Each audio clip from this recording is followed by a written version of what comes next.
इतिहास और पुराण। ओशो ने इतिहास और पुराण की आत्मा को छूकर एक ब्यौरा दिया है कि अगर आपने इतिहास में रहना है तो अपनी आत्मा खो देनी पड़ेगी, क्योंकि आत्मा की कोई पूछ इतिहास में नहीं होती। दोज़ख का इतिहास लिखा जाता है, जन्नत का कोई इतिहास नहीं होता। इसीलिए पूरब के देशों के पास इतिहास नहीं। हमने कभी लिखना नहीं चाहा, लिखने के काबिल नहीं माना। जो भी लिखने योग्य लगता था वो सब फालतू था।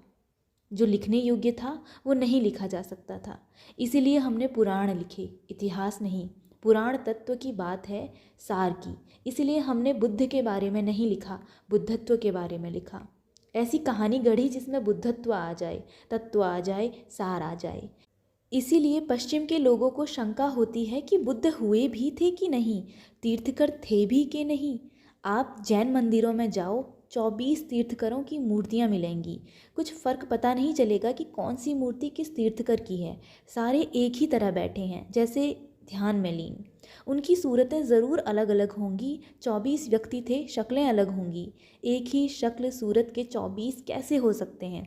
पहचान के लिए मूर्तियों के नीचे छोटे छोटे निशान बना दिए गए हैं। कमल का फूल था, कुछ और नहीं। नहीं तो 24 मूर्तियाँ एक जैसी हैं। पश्चिम का कहना है ये एक गैर ऐतिहासिक बात है, क्योंकि 24 आदमी एक जैसी शक्ल सूरत के नहीं हो सकते, एक जैसे कद के, एक जैसी बनावट के।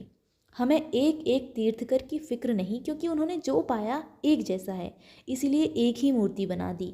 हर बुद्ध को एक ही घटना में समो दिया, सब अवतारों को एक अवतार में।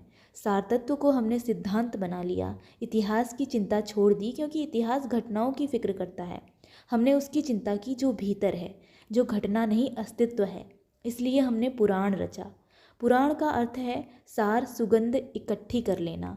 इसीलिए पुराण अनादि है, जो पहले हुआ, जो हो रहा है, जो आगे भी होगा। इतिहास का अर्थ है जो हुआ बीत गया, जो अब हो रहा है उसके जैसा नहीं, जो आगे होगा कुछ और होगा। इतिहास गैर ज़रूरी विस्तार है, पुराण आत्मा है, सार तत्व है। मेरे मन का ठीक यही आलम था जब मैंने कहा रसीदी टिकट का कायाकल्प होना चाहिए। बहुत सारी घटनाएं और नाम गैर ज़रूरी हैं। अगले सालों में उन हादसों से भी कहीं बड़े हादसे हुए, अभी भी हो रहे हैं, पर सारा विस्तार गैर ज़रूरी है। बात शाह ताकत की है जो ये सब कुछ करवाती है। अपनी किसी उदासी से मुझे इनकार नहीं। इसीलिए मैंने एक वाक़या दरवेशों की मेहंदी में लिखा था। 14 मार्च 1992 की रात, जब शिरडी साईं ने सामने खड़ी हुई से पूछा था, तुम उदास क्यों हो? और मैंने उस समय जवाब दिया था, क्या करूं साईं, मेरे चारों तरफ झूठ फैला हुआ है।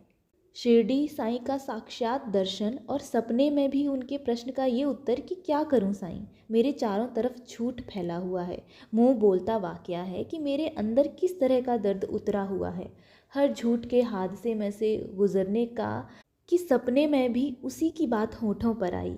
बात सारतत्व की है, वो दुखों का सारतत्व हो या अंतर चेतना का। इसलिए मैंने रसीदी टिकट में बहुत से नाम धाम छोड़ दिए हैं। दर्द की सूरत एक सी होती है। आज कोई एक नाम वाला दुख दे रहा होता है, कल कोई दूसरे नाम वाला। इसलिए नामों की बात छोड़कर एक दिन मैंने सारतत्व को पहचाना, स्याह ताकतों के सारतत्व को, और सभी नामों को हाथ से झटक कर स्याह ताकत की बात की एक नज़्म में। वो चांद से रूठी हुई एक रात थी, जब तारों के मस्तक में आग सरकती तो उन्हें छाती से दूध देती। वो तारों को बदन से झटक देती और उड़ते बवंडरों से गवाही मांगती। वो चांद से रूठी एक रात थी, वो रूह से रूठी हुई एक बात थी, जब उसकी छाती से एक शोर सा उठता। वो छाती का लावा कागज़ पर बिछाती, फिर कागज़ को दीवार पर टांग देती और चौराहे की मिट्टी से गवाही मांगती। वो रूह से रूठी हुई एक बात थी, वो अल्लाह से रूठी अल्लाह की ज़ात थी। उसका मांस का बदन जब तड़प जाता, वो मर चुके हुस्न की अर्थी सजाती। जरी का कफन बिछाती, वो मरघट की राख से गवाही मांगती। वो अल्लाह से रूठी अल्लाह की ज़ात थी।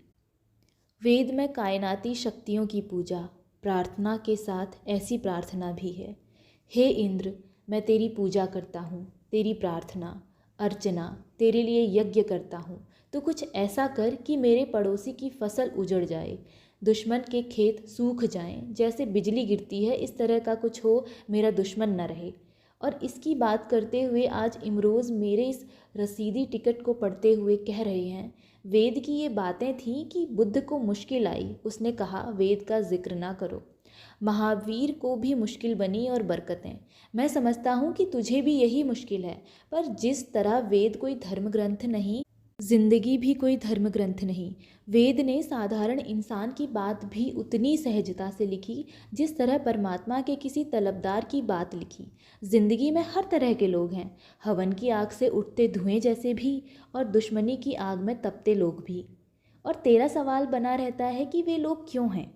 मैं इमरोज़ के चेहरे की ओर ऐसे देख रही थी जैसे कृष्ण को देख रही हूँ। कृष्ण भी वेद से फिक्रमंद हुए थे, पर बुद्ध की तरह नहीं। कृष्ण ने वासनामय पूजा पाठ से पार जाने की बात कही थी और आज इमरोज़ भी जिंदगी के स्वीकार के साथ कह रहे हैं, अमृता, तूने इस उदासी के पार जाना है। जो होता है होने दे, कत्ल भी होता है तो होने दे, मैं तेरे साथ हूँ। पहले भी कई बार मैंने इमरोज़ की अडोलता को देखा था और उसी के जलाल को देखते हुए पिघल गई थी। लिखा था, आज मुझे इस नदी में उतरना है और सभी प्रश्नों के पार जाना है। और आज भी ऐसा ही हुआ है। कहीं भीतर से जानती हूँ कि इस अवस्था की मुराद को हाथ डालकर भी मेरा हाथ हिल जाता है और मुराद मेरे हाथों से फिसल जाती है, अपना आप मेरे हाथों से फिसल जाता है।